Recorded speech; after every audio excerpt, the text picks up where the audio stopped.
Good evening and welcome to our election results programme. From now until 4 in the morning, we'll be bringing you the fastest service of results and comment from the politicians.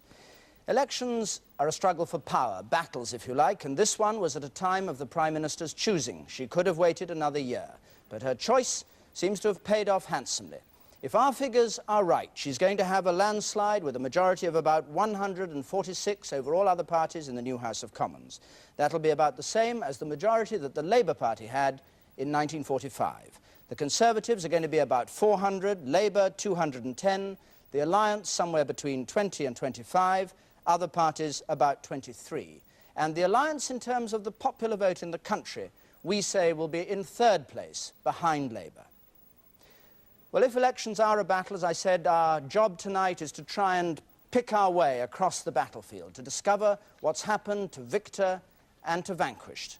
Peter Snow is here with amazing electronic gadgetry to analyse how we've been voting today as the results start coming in. And Sir Robin Day, without whom election campaigns in Britain can no longer be conducted, is here, of course, and will have with him a number of leading politicians. I am, of course, nothing but a humble spear carrier in the great democratic drama. And in that capacity, I have with me the first of several such trios in the course of the night, the Right Honourable, not the Right Honourable yet, but Mr. Cyril Smith up there in Manchester, who is waiting to take part. And he's the man who said a couple of years ago that the SDP should have been strangled at birth. And we have the Right Honourable Michael Heseltine, Secretary of State for Defence, unlikely to be moved from that post in Mrs. Thatcher's new cabinet if she makes one. And Mr. Neil Kinnock, who many shrewd observers and other less shrewd observers think will be the next leader of the Labour Party. David? And out and about tonight in the cities, in the country, at party headquarters, with the party leaders, our top reporters, to bring back the news and interviews, winners and losers.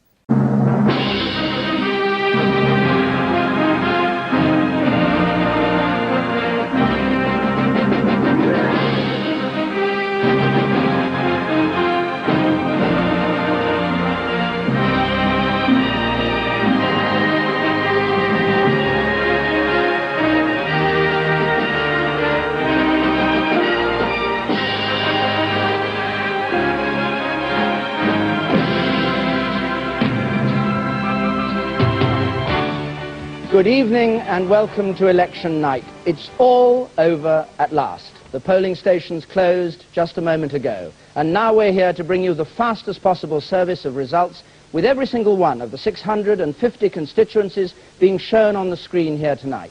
It looks as though it's going to be a close-run thing and a very exciting evening. We're going to have interviews with party leaders and many others of the huge cast of political hopefuls who've been trampling up and down the country for the past month in search of votes. We've got a BBC Gallup forecast of the result that's based on questions that were asked yesterday and today. It's only a guide to what happened today in the election. It's no substitute for the real thing, particularly as if is quite possible the pattern differs in different parts of the country, which we think is what's happened. But let me just give you our poll. Our poll forecasts that the Conservatives will be back in Westminster, but that their majority will be cut from its 1983 peak to just 26 in the new House.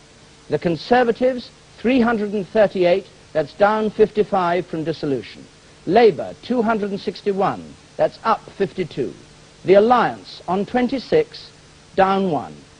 That means that Mrs. Thatcher would remain Prime Minister, she'd have a majority in the House of Commons, but only if that calculation that we've put there is absolutely right. Remember, there's a margin of error of 2% either way. So it could be that the Tories are back at the end of the night with quite a safe majority. It could be that Mrs. Thatcher doesn't actually have a majority in the House of Commons and is a few seats below the 326 that she needs. It all hangs on the marginal seats where the Labour Party is trying to take seats from the Conservative. And over the next few hours, we're going to find out the truth of what happened today. Our cameras are going to be with the party leaders all through the night. We're already up with David Steel, the Liberal leader at Ettrick Bridge, watching us and we watching him before he goes to his count. We'll be hearing from him in just a moment. We're at the party headquarters as well as at all the key declarations, either whether they're famous people fighting or where we think there are going to be particularly close fights to watch. And at this moment, the most powerful weapon of democracy, those old battered tin ballot boxes, some of them veterans of dozens of campaigns, are on their way to counting centres across the country. And the race is on, the first race, for the first constituency to declare. This is Torbay. At the last election, it declared at 10 past 11, and they are determined to beat that record tonight. The all-time fastest Billericay in 1959, which took only 57 minutes from the close of polls. And this year, Guildford and Reigate and Basildon and Cheltenham are all challenging Torbay to be first. And our cameras are in all those places, so if you want to take a small bet on which will declare first, this is the moment to take it. Our cameras are also tonight in London, down by the River Thames. Opposite the Palace of Westminster, there's Big Ben on the right, and that place soon to be full once more of its usual noisy intake of inhabitants. But tonight, the chamber of the House is silent and deserted. The familiar green benches on which nearly 2,500 candidates long to sit, but which barely has room for the 650 who are actually going to be elected tonight and tomorrow. Our cameras are also in Piccadilly Circus, of course, right down there by Eros. And we'll be talking to people in the crowd there, and they'll be watching our forecast, which is already up in lights there on the notice board. There it is, and we'll be down there. And then as the results come in to the studio here, behind us all, you can't see them, you'll see them now, our results and computer teams. And they're going to be noting down and checking all the figures that come in, feeding them into the computers to bring us fast, accurate analysis. We'll be able to tell you not just how people have voted, but a little bit later on, why they've voted the way they have. And victory and defeat are going to be displayed in glorious Technicolor right here in the studio on the BBC Battleground with Peter Snow in command. Yes, this is where we'll be watching what promises to be the most dramatic general election for years fought out. This is the BBC's Battleground. We'll watch the new pattern of party political colour building up all over the country, and with this electronic display of the key battleground seats in which the election will be decided. Now, these are 124 vulnerable Conservative seats. Blue they are at the moment because that's they were in the old Parliament. But as this election night goes on, so watch to see how the Labour Party and the Alliance can turn these seats red and gold. Because if they can turn more than half of them red and gold, then Mrs. Thatcher has lost this election.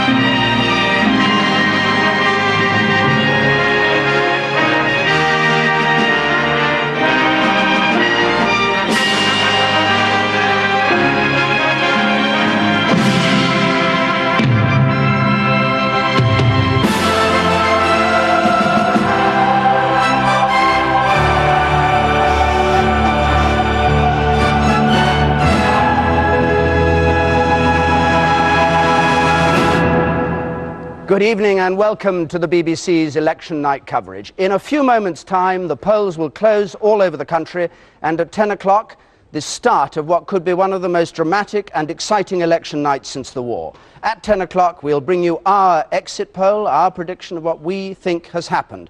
But from then on, we'll be out in the country at the counts, actually listening to the declarations, talking to the voters, the winners, the losers.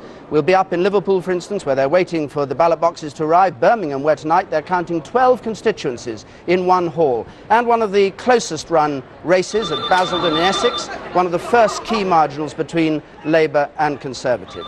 And we'll be paying special attention tonight to what goes on in Scotland. Remember, in Glasgow and the rest of Scotland, the vote tonight could determine whether they're offered their first own parliament in nearly 300 years. And here in the studio, we've got bank after bank after bank of computers, all waiting to receive something like 35 million votes, 651 constituencies. The votes come in by telephone, they're fed through the system, and they tell us not just who's won, but whether Labour's picking up where it needs to, whether the Conservatives are defending their base where they need to if they're to remain in office. We've got senior politicians here, being grilled by Peter Sissons, and of course we have all the wizardry of Peter Snow. Well, I'll be explaining and illustrating the results as they come in. And as the night wears on, I'll be taking you on a walk up the most famous street in the world to show you what really holds the key to power at number 10 and will open the door to the new Prime Minister. Those 94 battleground seats, critical seats, most of them held by the Conservatives now. Mr. Kinnock has to turn them all red if he's to win. And with me around this table, as it all unfolds, a changing cast of the political big guns facing the moment of truth and free from the campaign treadmill, ready, I hope, to tell you what they really think. To start with, Brian Gould will be joining us from his count at Dagenham. And the Treasury Minister, David Mellor, is here in the studio, soon to know, both of them, the hand that fate and first past the post has dealt. Also here will be the Liberal Democrat Alan Beith, who tonight could add kingmaker to his many other talents, or not, as the case may be. And helping me up here, Peter Kellner, who'll be talking not just about how people have voted, but why they say they voted the way they have. Professor Anthony King of Essex University, looking at the new shape of the political map of Britain. The BBC's political editor, John Cole, with insights into what the politicians are thinking, and in particular, if it's a hung parliament or a very close one, what they think the consequences of all that will be. And this time we're joined by a new commentator who'll be with us. Yes, hello, can you read me? Mayday, Mayday, this is Peter Sloane. Yes, 200 miles away, almost at the other end of the studio. Remember, it's all a bit of fun, just a new government, 5 years of government, just a bit of fun, that's all it is. Who'll win? Well, it's still too early to say, but it's not too early to say dibble, dibble, dibble, dibble, dibble, squeak. So, unlike Jason Donovan, it still could go both ways. We're on tenterhooks, the producer's on Valium, I'm on the front cover of Radio Times, and you're not. David. As you guessed, Rory Bremner, who'll be giving his impressions of how the day is going, or the night is going. Now, at 10 o'clock, I'll give our exit poll a tense moment for the party leaders. Who's going to get through that door at number 10 Downing Street? Our cameras are out tonight, I said, all over the country, but we're also with the leaders of the three parties. With Neil Kinnock for Labour down in East Lewin, waiting to see whether this is the breakthrough Labour's been waiting for. We're also at Yeovil, where Paddy Ashdown for the Liberal Democrats will be watching to see whether that wedge that he's been wanting to hold the balance of power has worked. And with the Prime Minister, John Major, at Huntingdon, the man who's waiting to see if the country has endorsed the choice the Tory party made in November 1990. And now our exit poll, based on talking to lots of people as they came out of the polls today in some of the key marginal constituencies. Just like any other poll, it has its range of error one way and the other, but it's just a first indication of the story we may be getting as the night goes on. I won't give it to you till 10 o'clock in case you still want to vote. But here we are, 10 o'clock, and our view is it's going to be a hung parliament. This election is too close to call. We're saying it could be from the Conservatives short by 10 of an overall majority to Labour, the largest party, and short by 13 of an overall majority. And the likeliest outcome is the Conservatives short by 25, which would leave John Major possibly as Prime Minister, but having to put together, make some arrangements with other parties or rely on other parties not to vote him out, to get the 326 he needs. We're saying at the moment the Conservatives are likely to be short by 25 of the 326, but as you see from that screen, it's possible that the Labour Party will be short by only 13 and that they will be the largest party, thus completely changing the political complexion.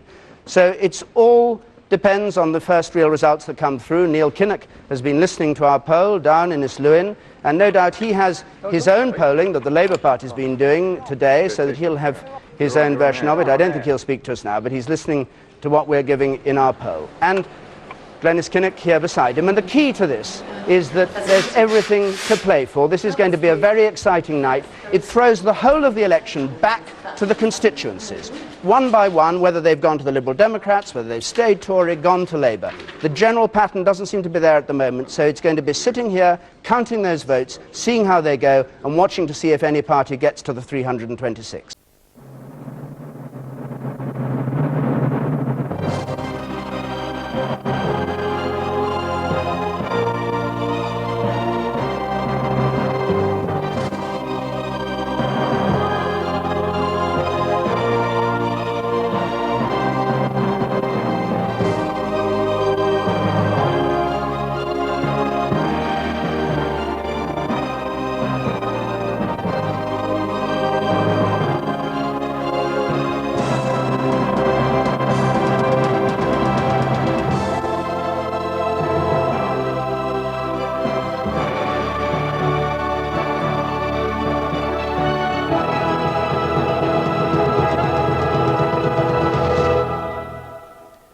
Good evening. For weeks, we've watched the politicians slugging it out together. Tonight, at last, we hear the voters' verdict as they tell us who's won.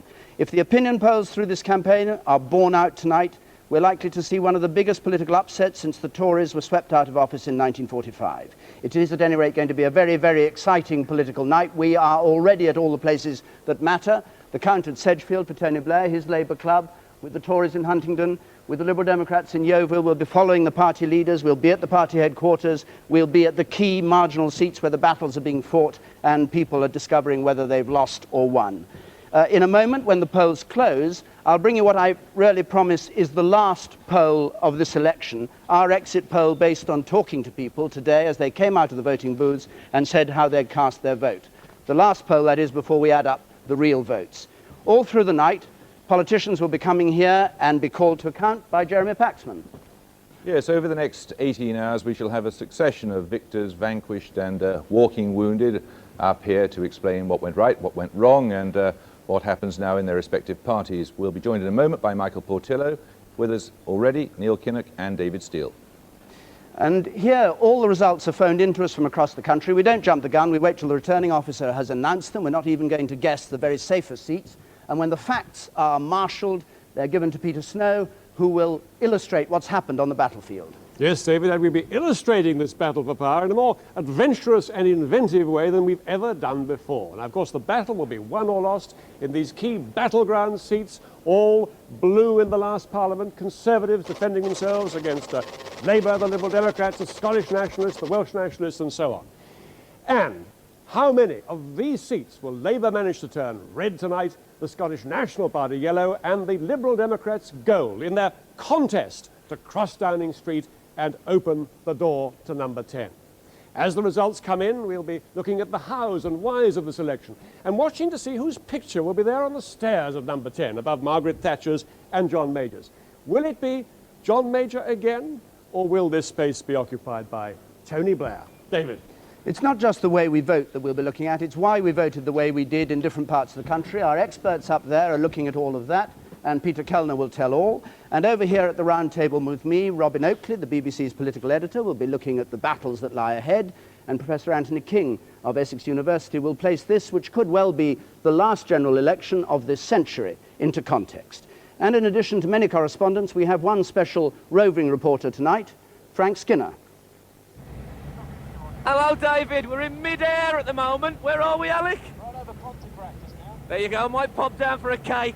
We're going to get to Leeds, Manchester, Birmingham. I'm going to get the word on the street. I'm going to supply a sort of a low-brow, down-at-heel counterpoint to your intellectual analysis in the studio. So I'm sort of BBC's bit of rough for the night. And it's still light in the north of England. Isn't that odd? We'll be back with him later on. And two battle-hardened correspondents back at the front line tonight, John Simpson at Sedgefield with Tony Blair and Kate Adie with John Major at Huntingdon. John. Well, this is Newton Aycliffe Sports Centre, which is at the heart of Tony Blair's constituency. And indeed, behind me, there is a definite air of excitement. People are expecting that the vote for possibly the next Prime Minister is about to be counted any moment, and there could be a turnout of 82%. And Kate Adie. Well, here in Huntingdonshire, the Conservatives are at least happily confident of re-electing John Major. It is one of the safest seats in the country. But on the wider scene, we're going to have to wait about 5 hours until we hear from the Prime Minister himself. Thanks, Kate. And as Big Ben strikes 10, the polls close, we can give you the results of our exit poll. We've spoken to 14,000 people in 200 constituencies tonight, and we hope they've been telling us the truth. There it is, 10 o'clock, and we say Tony Blair is to be Prime Minister and a landslide is likely. And reaction from Sedgefield already down there on the right in the Labour Club, all applauding there, Conservative Party headquarters, rather more sombre scenes. So here are the details. Tony Blair to be Prime Minister, and this is why. Labour, 47%.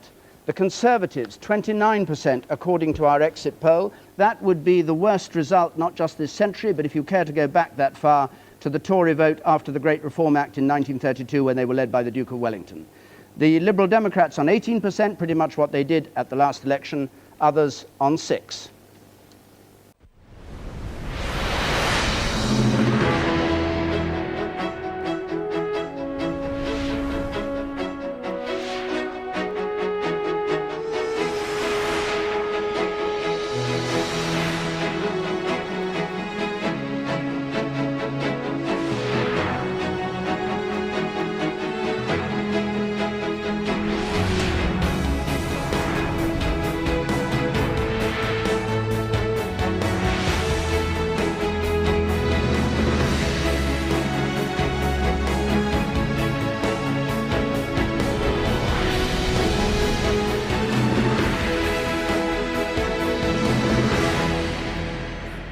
Good evening and welcome to election night at the BBC. The people have spoken and our job now is to find out what they've said as quickly as we can.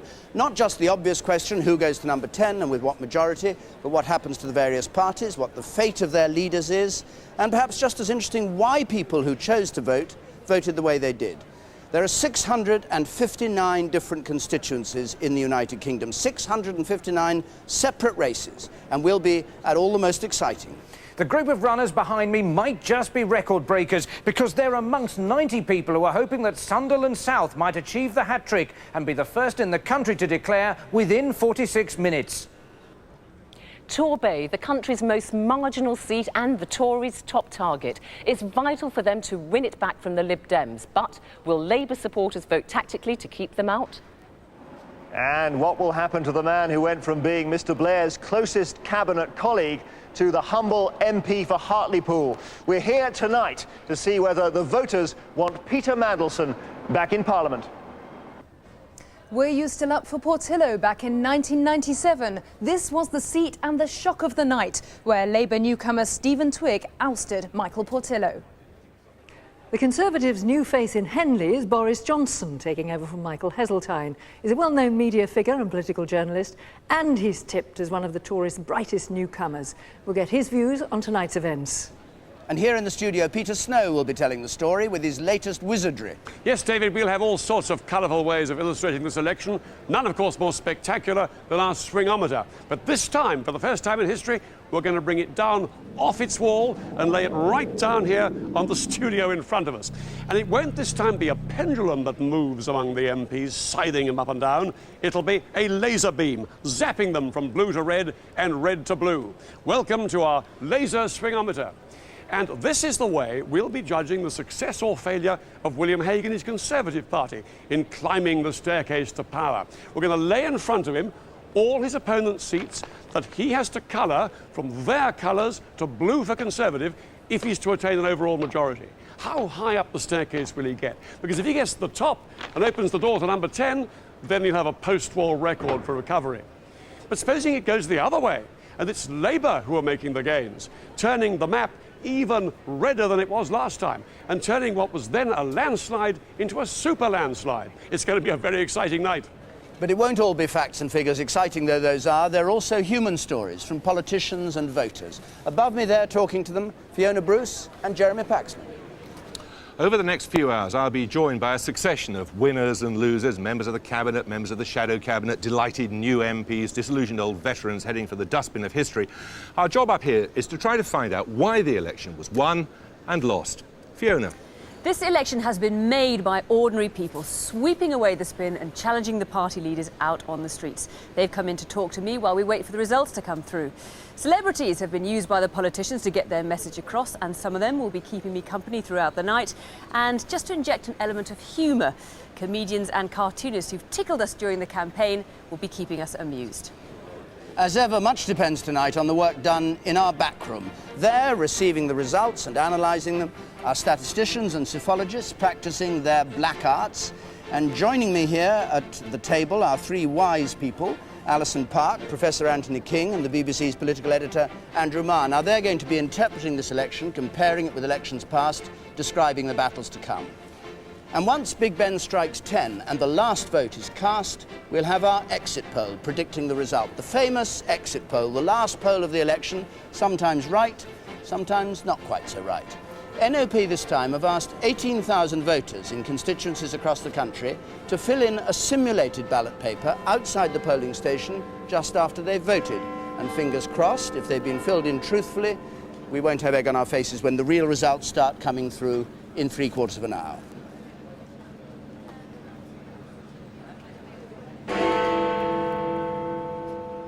And our exit poll says another Labour landslide.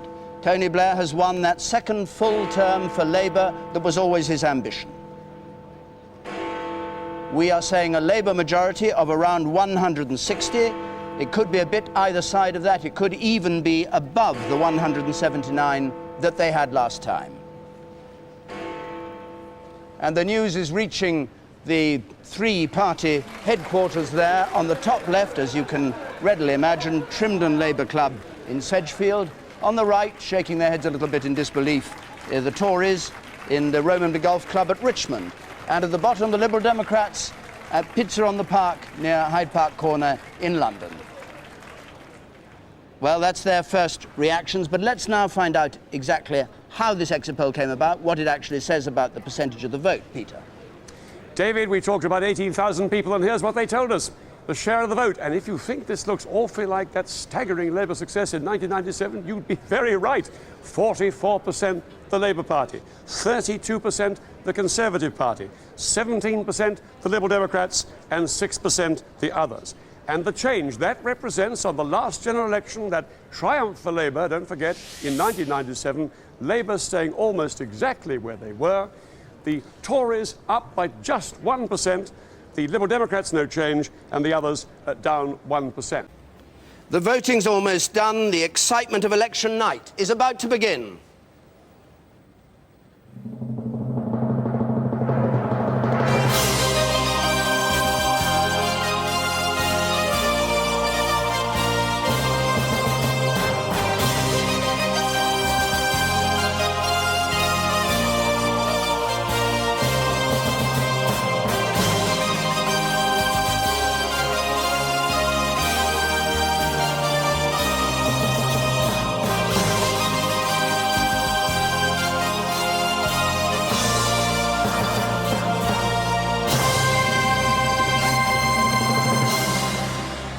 Hello and welcome to our election night spectacular. We promise to be fast, we promise to be accurate, and we promise to have some fun. All round me in this studio, in these galleries, are the experts who'll be counting and checking and analysing the results as they come in. Our star reporters are out in the country at the key counts. We've got our cameras at all the places that matter. At Sunderland South, where they're just having a final rehearsal of getting the boxes in, they plan to be the first to declare. At Portsmouth, Guildhall, where the postal ballots are being taken up the steps, postal ballots that can go in now, of course, ready to be counted along with the other votes. And at Enfield in London, a Tory target, a seat that Michael Portillo famously lost in 1997. With me here in the studio, the best in the business, Professor Anthony King of Essex University, and Andrew Marr, the BBC's political editor. What kind of a night are we in for, Andrew?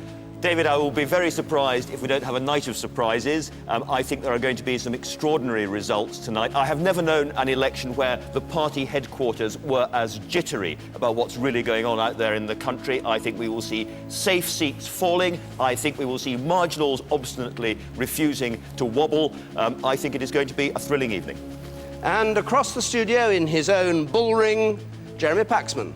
I was thinking of it more as a salon, actually, where during the course of the evening, various of the most distinguished figures of British politics will come sit on these chairs here and try to make sense of what's happening, secure in the knowledge that by the time the sun rises tomorrow morning, they may not have a job. And up behind me there in the gallery, Fiona Bruce. Yes, I'll be keeping you up to date with the events of the night as it progresses, the state of the parties, the votes as they come in, the key speeches, and those not-to-be-missed moments, all the way through till tomorrow morning. And, of course, no election night would be complete without the man who can make the most complex things seem clear. Peter Snow. Good evening, officer. Yes, we're all ready for the excitement here. Now they're pushing the frontiers of technology right to the extreme to illustrate the results of this election and tell you what the whys and hows of the vote were. Right down the end of Downing Street there, waiting at the starting gate, the three party leaders will be watching their race for number 10 every inch of the way. Hang on, Mr. Blair, wait for the results. Well, now, the first event of election night is the exit poll. It's our first clue to what's happened today in the voting.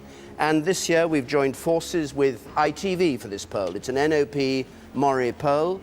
We've spoken to over 16,000 voters at 120 polling stations at huge expense, out of 146,000 or so, 46,000 I think it is, polling stations.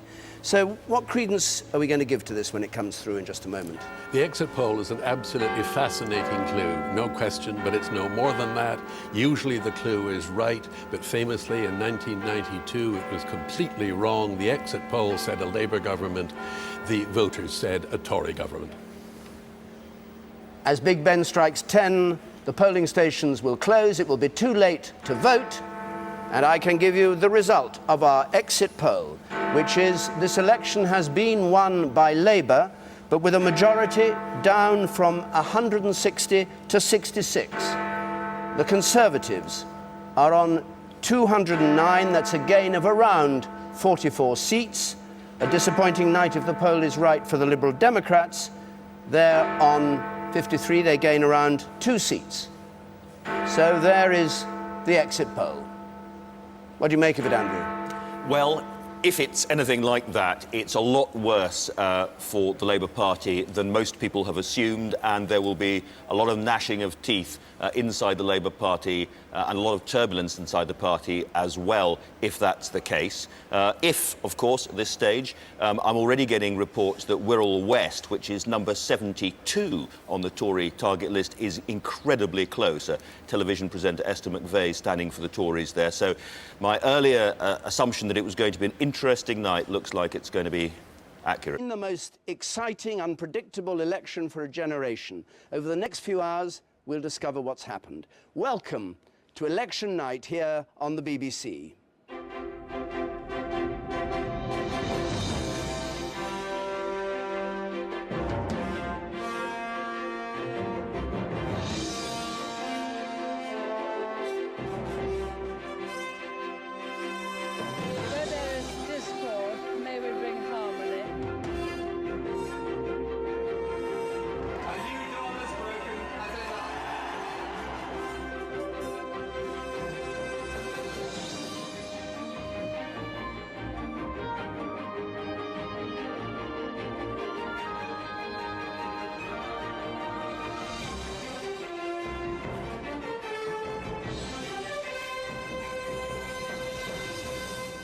Good evening, and what an extraordinary campaign it's been. It began as a two-horse race, it ended with 3 starters at the line. And in 4 minutes' time, when we have our exit poll, we'll have the first indication of who's the winner, if indeed there is a clear winner. Whether David Cameron becomes the first Tory Prime Minister in 13 years, whether Gordon Brown returns triumphant to number 10, or whether it's Nick Clegg, who in effect acts as the kingmaker. There are 650 constituencies, which each sends 1 MP to the new House of Commons. An electorate of just over 45 million people, whose votes will be counted at nearly 450 centres throughout the United Kingdom. Towns and cities, countryside and suburbs. And we've got our cameras at more of them than any other broadcaster. And a team around me here, the engine room, that will analyse these results as they come in. Some of our top reporters are with the party leaders. Andrew Marr is with David Cameron, Kirsty Walk with Nick Clegg, and John Simpson following Gordon Brown. And Jeremy Vine will open the doors into his virtual world to display the results in all their glory. Can David Cameron pave the way to number 10? Here are our paving stones flying into Downing Street. Each one of them has a constituency on it. The seats the Conservatives need to win to get Mr. Cameron to the end of the street. They need 116 extra seats for an overall majority. And here they are. And if they win them in order of difficulty, the last one is Waveney. And if they get them, Mr. Cameron is then up the stairs. He opens the door, and as Prime Minister, he goes in. There'll be plenty more of that to come. And Jeremy Paxman is here to talk to the big political beasts. Yes, up here on the naughty step, we shall have a constantly changing procession of winners and losers, and battle-weary veterans and eager adventurers, finding out from them what this decision we've made means and what will happen to us now. And by the London Eye, with a spectacular view across the Thames to the Palace of Westminster, Andrew Neil will be talking to some familiar faces. Yes, throughout the night I'm going to be talking to an eclectic mix of opinion formers and celebrities, including Piers Morgan, Simon Shamma, Ian Hislop, Bruce Forsyth, Joan Collins, Ben Kingsley, and maybe, just maybe, a few surprises. Fiona Bruce will be keeping us up to date, hour by hour, with what's happened, and the BBC's political editor Nick Robinson with sharp comment on the future of British politics. Politicians on all sides are expecting a result that makes history. Either the first Tories to eject Labour from government in 3 decades, or a stunning political comeback for Labour, or an uncertain result which could lead to days of haggling, a deal, even a coalition. And the argument about who has the right to govern could start tonight in here. And to look at any one constituency in this election where every seat matters, Emily Maitlis. Yes, one big headline result, but there will be clues along the way to help us get there. My team will be sifting through those 650 individual races to see which results start spelling out the big picture. And this machine will help me show you. Here is how we voted last time round. What colour will we paint the country this time? Stay with us as I show you what your vote has done to this map. Now, in a moment, as Big Ben strikes 10, we'll be able to give the result of our exit poll. For the first time, not an opinion poll, not people saying how they intend to vote, but people answering the question after they've voted. How did you vote?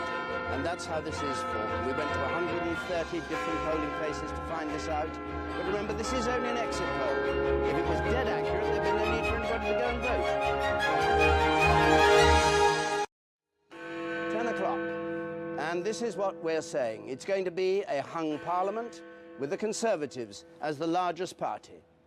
And the figures, the Conservatives on 307, short by 19 of the 326 they'd need for an overall majority. Labour on 255, the Liberal Democrats on 59, and others on 29. And if that's right, the Liberal Democrats, despite all that noise and fury, have actually dropped 3 seats, which could be one reason why you need to be a bit sceptical about this exit poll.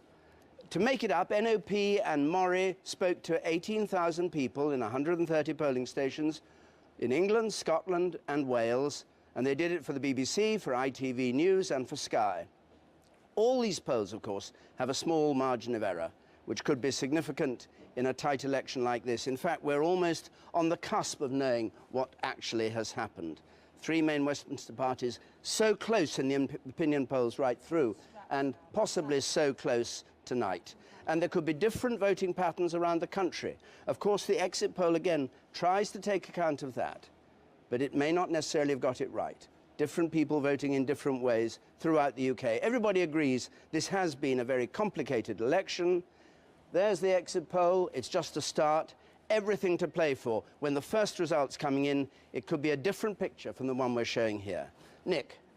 Well, drama, excitement, uncertainty is guaranteed by that exit poll, David, because the Tory party there just short of what they need for an overall majority in the House of Commons. Now, if the poll is wrong slightly, they may find that they can indeed hold power.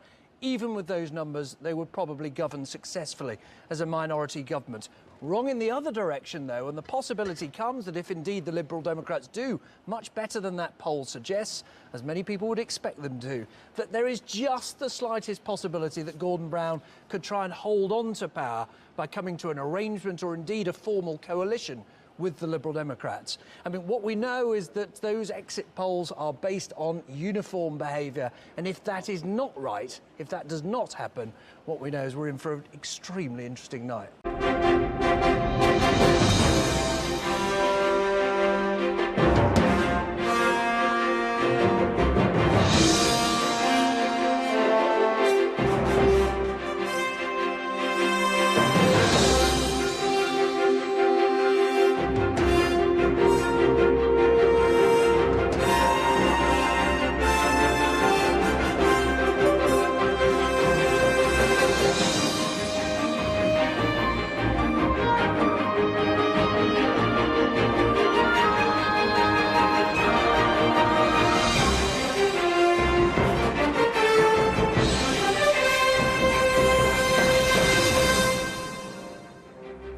Welcome to the BBC's Election Centre. 4 minutes from now, when Big Ben strikes 10, we can legally reveal the contents of this, our exit poll. Until then, our lips are sealed.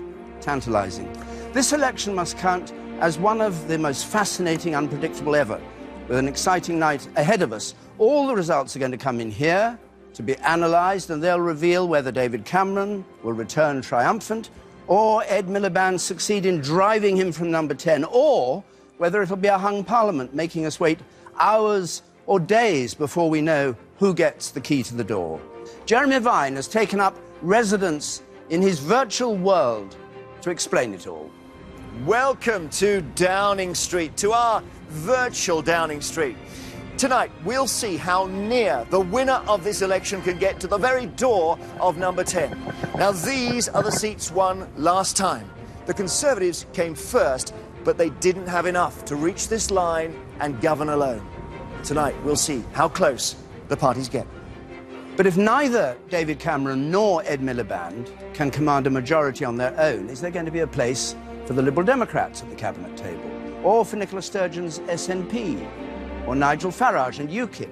Or one of the other Northern Ireland parties? 650 MPs to be elected, remember. 650 individual races in the constituencies to send an MP to the House of Commons. Every one of them vital to the outcome. And Emily Maitlis is going to be keeping an eye on all of them. Well, all that exit poll information is being loaded into our giant touchscreen as I speak. The results of talking to 20,000 people throughout the day just after they voted. In a few moments, I should be able to tell you which seats will be changing hands. The party leaders voted earlier today, joining over 46 million of us who had the right to do so. And in a few moments, the ballot boxes are going to be rushed to the counting centres. We have a stellar cast at the key places. Sunderland is tipped to win the race to declare first. And Fiona Bruce is there. I'm in Sunderland, where with the help of these sixth formers and many more like them from two local schools, they hope to bring the first result of the night. That's Houghton and Sunderland South. They've done that for the last few elections and they're hoping to do it again this evening. And what's more, they want to bring that first result earlier in the evening than they ever have before. They have a secret weapon up their sleeve to help them. They're aiming for 10:40. Let's see if they can do it. And back here in the studio, up there above us, is Andrew Neil, with a bird's eye view of the political scene. He's going to be joined by politicians throughout the night to discover why the election turned out as it did and what kind of government is likely to result.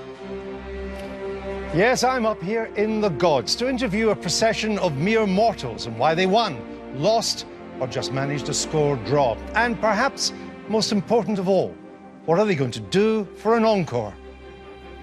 Outside Broadcasting House in the centre of London, Sophie Rayworth is standing on a gigantic map of the United Kingdom, a perspective on the political battleground that's been so fiercely fought. This is our map which shows exactly where the political power in the UK really lies. We have made every constituency exactly the same size. One hexagon equals one MP. It is laid out in the colours of the 2010 general election. Shortly we will take the whole thing up and then as the results come in we will relay it and see how much the power balance has shifted. Here Laura Kunsberg will be following reaction on social media of voters and candidates alike, all the gossip and predictions. And the BBC's political editor, who day after day illuminates the political scene, Nick Robinson. So we better get started. First, with our exit poll, which even now I can't reveal until Big Ben strikes 10. Remember, this is an exit poll, very carefully calculated, not necessarily on the nail. But here it is, 10 o'clock. And we are saying the Conservatives are the largest party. And here are the figures which we have. Quite remarkable, this exit poll. The Conservatives on 316. That's up 9 since the last election in 2010. Ed Miliband for Labour, 77 behind him at 239, down 19 from the last election. And the other parties, the Liberal Democrats and the Scottish National Party. Look at the Scottish National Party. 58 for Nicola Sturgeon. That's every seat but one in Scotland taken by the SNP. Nick Clegg for the Liberal Democrats on 10. That's down 47 from the last election. UKIP, we're saying on 2. Treat that with caution because it's a new entry in a sense in this game. It's difficult to work out in places where UKIP hasn't stood before what it'll be like, but that's what we're saying at the moment. 2 for UKIP. So that's the remarkable scene that our exit poll is revealing. We shall discover when the first results start coming in how accurate it is. But if that is the story, it is a quite sensational story. Nick. Sensational, David. An extraordinary night if that exit poll is right. Just even as you were reading out those figures, you sensed cries of joy from Conservatives, gloom on the faces of the Labour Party, ecstasy amongst the SNP, misery amongst Liberal Democrats. But remember this, even if the exit poll is broadly right, quite small shifts in those numbers of seats, which is perfectly possible within the margin of error of an exit poll, could produce dramatic changes to who governs Britain next. The Conservatives talked of winning a majority.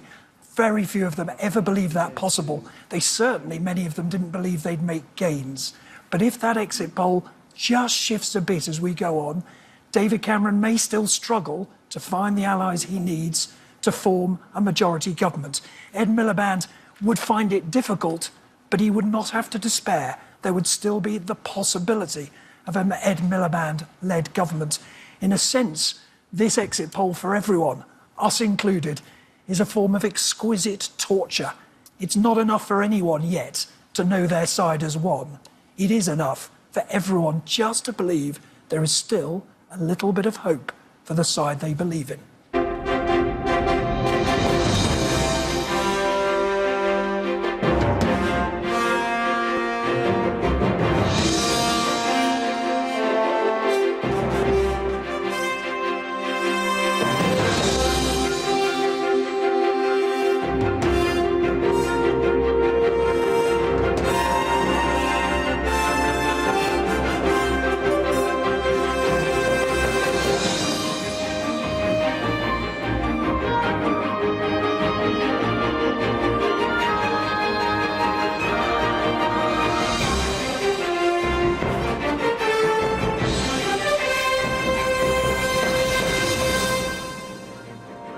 Good evening and welcome to the BBC Election Centre.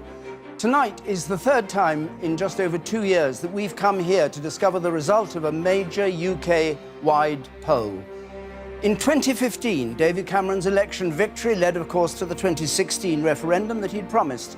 That resulted in the vote for Brexit and Cameron's resignation. And then this election called by Theresa May, in her words, to guarantee certainty and stability for the years ahead. A three-act drama.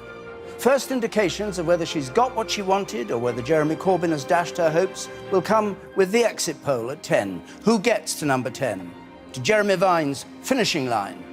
Welcome to our virtual Downing Street, where we watched in 2015 as Conservative constituencies paved a path to number 10 and Labour were left a long way behind.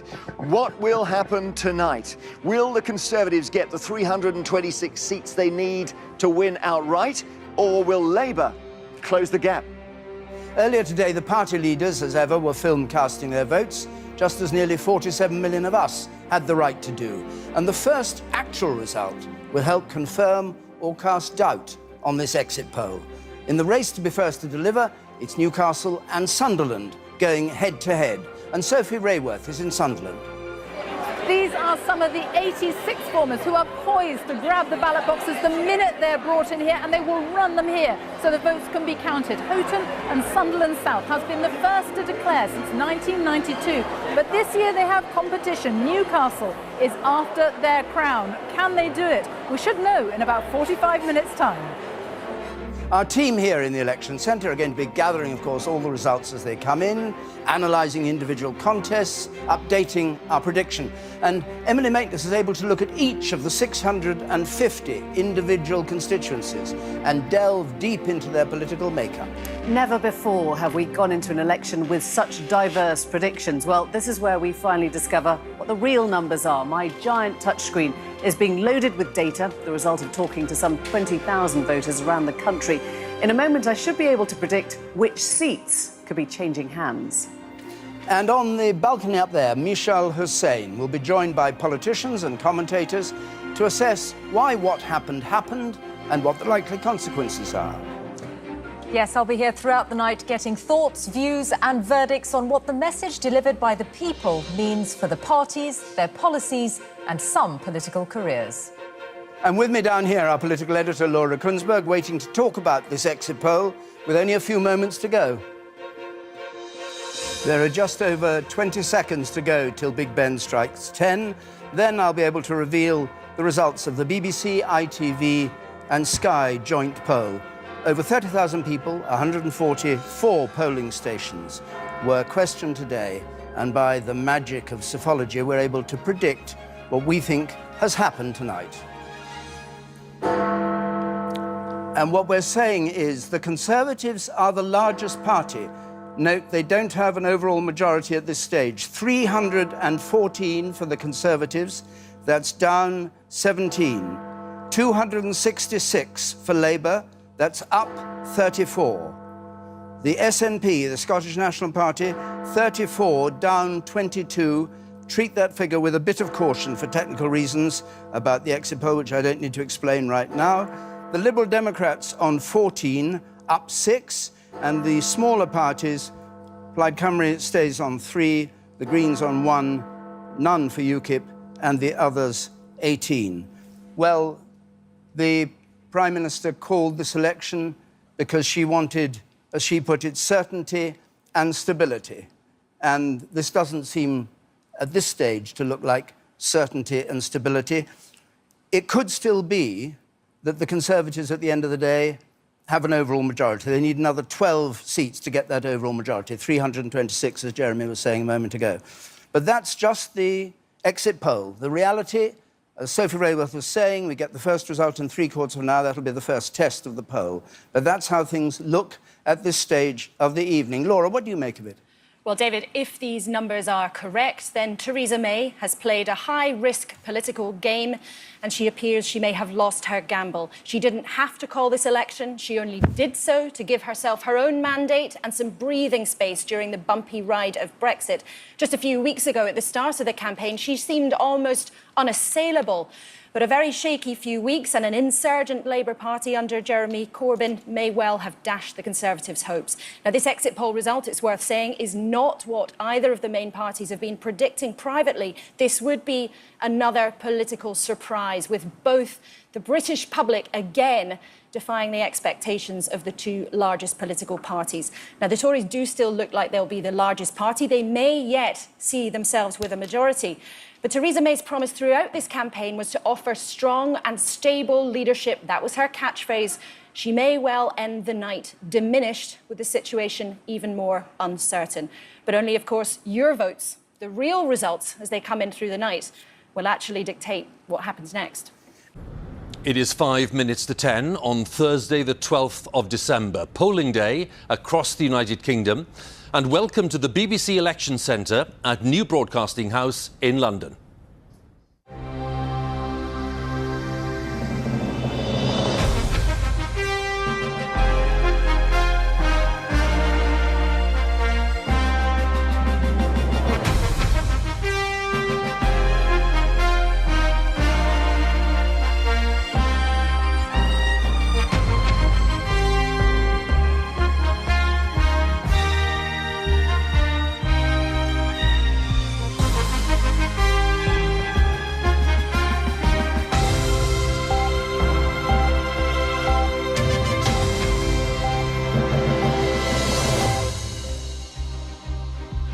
A very good evening. For the fourth time in the space of 5 years, the future of the United Kingdom is uncertain. And this time, with politics in deadlock and Brexit unresolved, the stakes are higher than ever.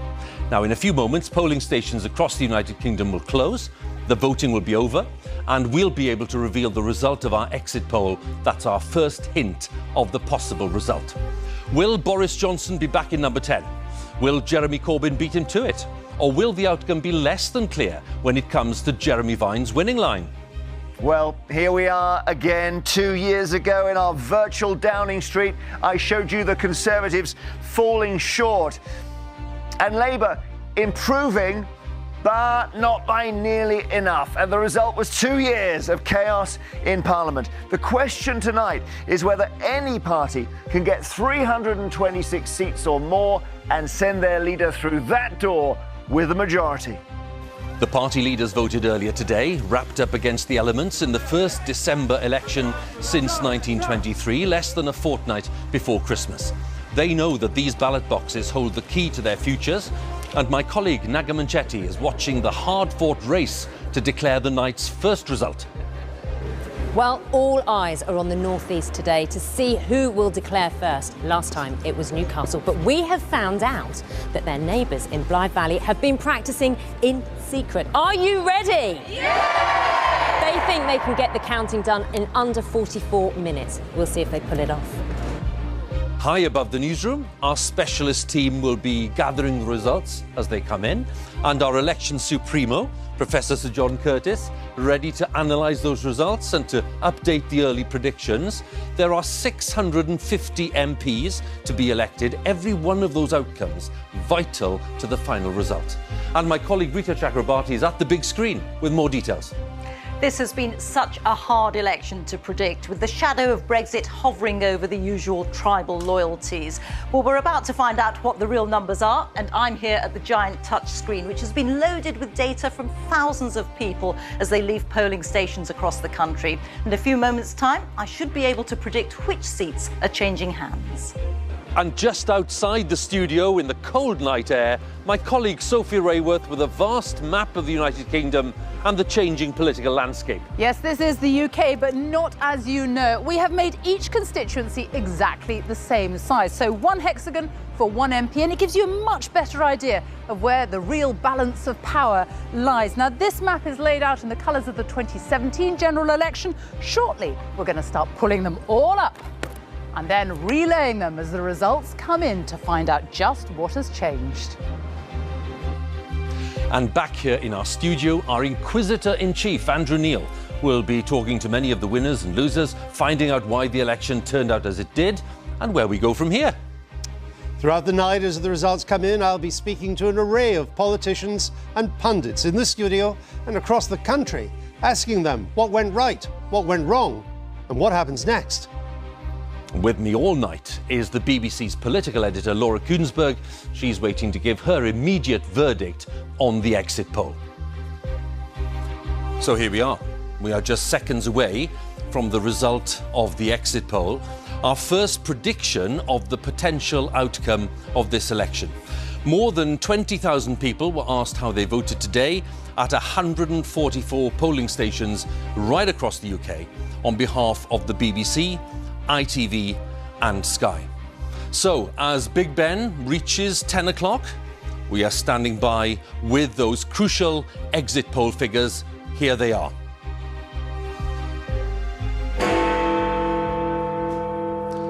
Our exit poll is suggesting that there will be a Conservative majority when all the votes are counted after this election of December 2019. The Conservatives on 368 seats, and Labour way down on 191. Now, on those figures, we are looking at a Conservative majority of 86 if the votes actually tally up with this prediction. And that will be the biggest Conservative majority since Margaret Thatcher's third victory back in 1987. Let's look at that Labour figure of 191 for Jeremy Corbyn. That would be the worst Labour result in modern times, and certainly worse than the figure obtained by Michael Foot back in 1983, a low point for Labour. Let's look at the wider picture. And here we have the figures for all the parties. The Conservatives, we are suggesting on 368, that is a rise of 50 seats in this election, as suggested by the exit poll. Labour on 191, suffering as many as 71 losses. That's the suggestion of the poll. And the SNP on 55, making some 20 gains. The Lib Dems on 13, up just one seat. Plaid Cymru on 3, losing a seat. The Greens on 1, no change. The Brexit Party not winning any seats, according to this exit poll. And the others, most of those in Northern Ireland, making up 19. It is an exit poll. We will see how accurate it is, of course, when the results start coming in. And we may even get some results within some 45 minutes or so. But it is a dramatic poll, and it certainly suggests that Boris Johnson is on course for a very solid majority of at least 80 seats, possibly 86. Let's get Laura Kuenssberg's reaction to this. Well, we have all just lived through some of the most turbulent times any of us can remember in terms of our politics. And if these numbers are broadly correct, Boris Johnson, who just a year ago was on the backbenches, may just have redrawn the map. On these figures, he would have clear backing on the green benches behind him to take us out of the European Union next month, a momentous junction for our country. But it would also mean another 5 years of Conservative rule with a solid majority behind him, tipping the Conservatives into governing the country for more than a decade, and also seeing Labour go to a fourth defeat at a general election in a row, but this time, if these numbers are even roughly correct, a serious and historic loss. The SNP appear to have increased their dominance, their tight hold in Scotland. The other parties, though, do not appear to have made much of a breakthrough. But remember, it is early. This is a sample. These are polling numbers. We are at the beginning of drawing the picture of who will have the power to make the decisions that do and will change all of our lives. It's 5 to 10, and with millions of you having cast your votes, the polls are about to close. The arguments of the campaign are over. The counting is about to start. So, let election night begin.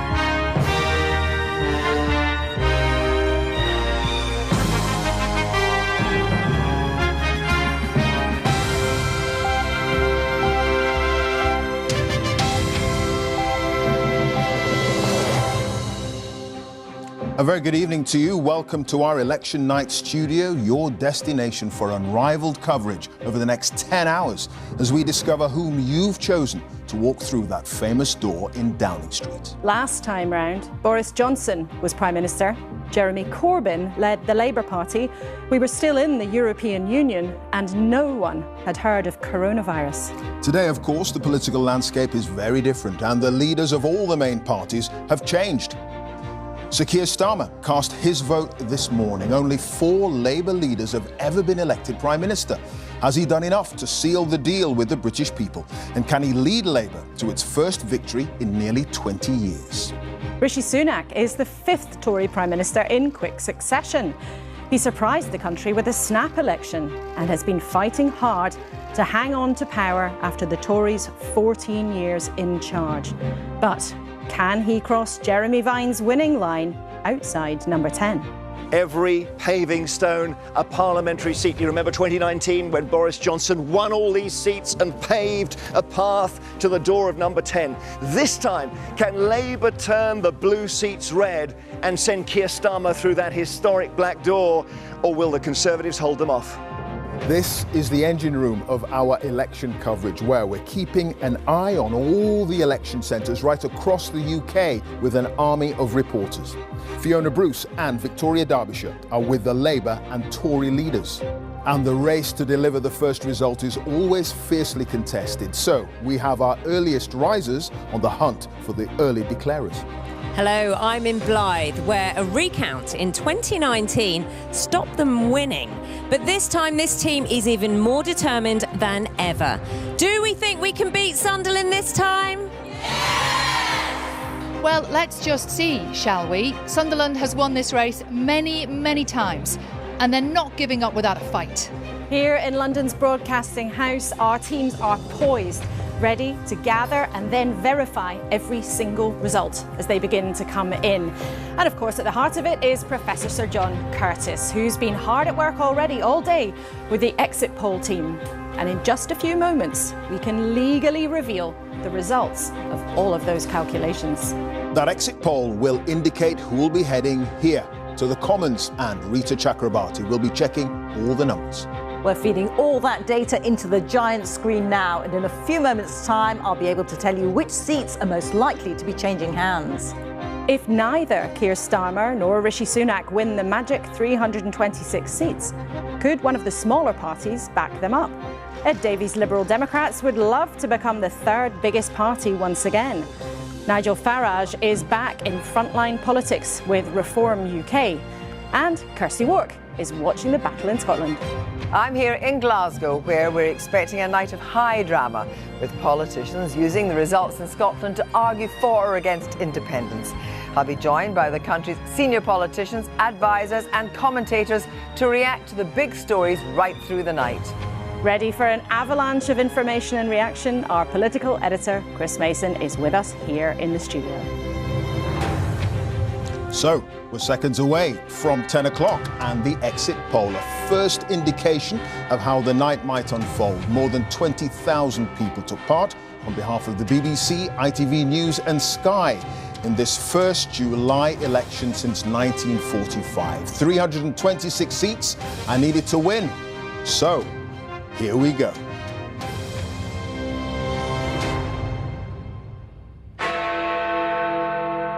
And as Big Ben strikes 10, the exit poll is predicting a Labour landslide. Sir Keir Starmer will become Prime Minister with a majority of around 170 seats. The exit poll predicts that Labour will have captured 410 seats, adding 209. It suggests the Conservatives will have lost 241 MPs, landing on 131. On to the other numbers. The Liberal Democrats up 53 on 61 seats. Reform on 13 seats. The SNP down 38 seats. According to this exit poll, on 10. Plaid Cymru are on 4, they're up 2. And the Greens are up 1 on 2. All the pointers tonight are that Sir Keir Starmer is taking Labour back to power.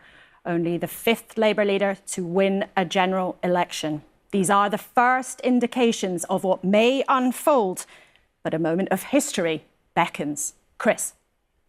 Blimey, just take a look and take in those numbers. The Conservative Party, so often an election-winning machine, looks pulverised tonight, taking in those numbers. At the last general election, it was Labour that was pulverised, reduced to its smallest number of seats since 1935. At the time, there was talk that Boris Johnson might serve as Prime Minister into the 2030s, and that for Labour to win by just a smidgen would require a Himalayan climb on their part. And yet you look at those numbers and they have won by a mile. What does this tell you? It tells us a lot about voter volatility. Like never before, more people in more places, more often, are more willing to change their minds about who they support from one election to another.